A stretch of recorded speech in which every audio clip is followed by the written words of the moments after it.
Now, I think as we project ahead, certainly there are things that the next president will inherit, whether it's a President Obama in a second term or a President Romney in a first term. And Iran is, in fact, Doug is exactly right, will be perhaps the most serious and complex issue that the next president has to face.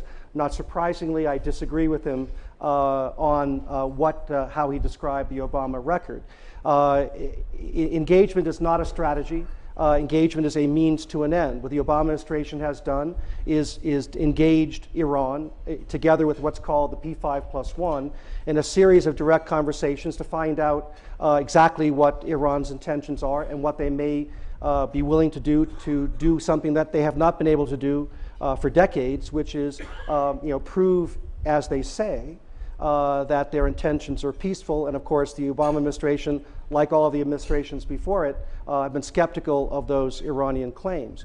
But the fact that we started with diplomacy put the United States in a much stronger position when it came then to the pressure track, which the president shifted to in early 2010.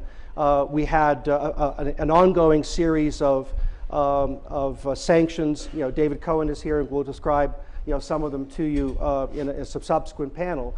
But today, even the Iranian leadership itself acknowledges the increased political and economic pressure that they are under. Now, having said that they are under enormous pressure and isolation, and even to the extent that the sanctions program that the Obama administration enacted with the support of Congress in the summer of 2010 included support from Russia and China, something that might not have been possible years before. So we are in a very strong position. Doug suggested the Obama administration has a lack of clarity on its Iran policy. Nothing could be further from the truth. The president has made clear the policy of the United States is that Iran will not get a nuclear weapon. We all believe, and the intelligence community, I think, believes that there is still time to work that diplomatically. But the president has been very clear in saying he has taken no option off the table, including the military option, should that become necessary. Could I yeah, Doug, let's talk about Iran a little more. Yeah, I think that it's an important irony that supporters of the Obama administration call attention to the sanctions and the severity of the sanctions and the broad international support for the sanctions. And while it is true that the sanctions are squeezing Iran, the record of the Obama administration has been one of opposition to more severe sanctions. And when Congress was pushing for tougher sanctions, Secretary Geithner and others from the administration argued for weaker sanctions. Sanctions came in, and the administration insisted on being able to waive the sanctions for various countries, and they've waived them, Iran sanctions for China, they've waived them for Russia, and so I mean, the administration, I don't think, should be allowed to have it both ways. I mean, they basically have been claiming enormous credit for the sanctions while doing everything they can to make the sanctions weaker and less effective.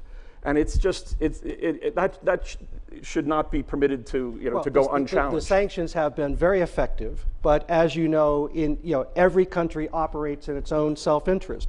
And in some cases, we have granted sanctions to give the administration flexibility to get the kind of international consensus and international pressure that Iran is in fact experiencing now.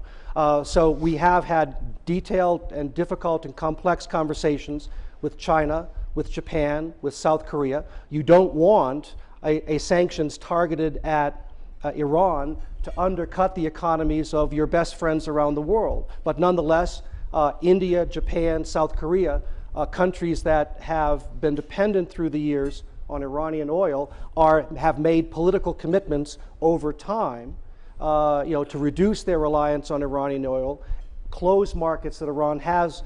So to the extent today, Iran has to store oil on ships offshore because it has no place to sell it. It will try to sell on the black market, but this is exactly the kind of effective engagement and diplomatic action that achieves the kind of international consensus that has the kind of impact you want.